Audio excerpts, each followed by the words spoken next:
One, Congress back in session now after the August recess. A lot of that recess was spent getting input from constituents about the idea of a health care reform bill.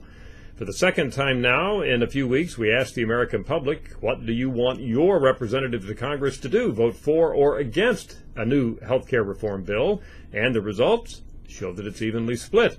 Look at the comparison here. This question that we just asked was at the end of August, and in the first 2 days of September. We asked it previously the first week or so of August. Very little change. Both sides have picked up a few points, but it was split then and it is split now. So there's no overall mandate from the American public for Congress to move one way or the other. And I should point out there's a fairly big don't know component here. Politics? Well, this is split by party, as you might imagine, as we've found when we've talked about health care legislation for the last number of months.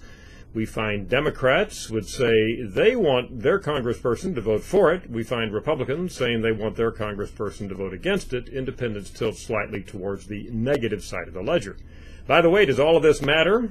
Congress people, representatives to Congress, are political creatures, and of course every single one of them are up for re-election next year in 2010. We said, is the vote on health care reform going to be a big deal, a major factor when you vote next fall? And sure enough, almost 2/3 of Americans said, yes, it will, so it matters.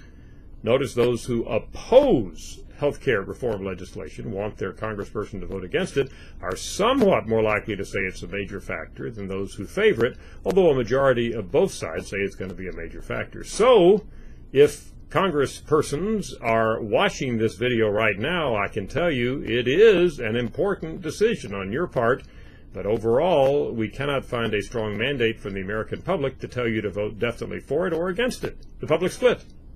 I'm Dr. Frank Newport, Editor-in-Chief of the Gallup poll.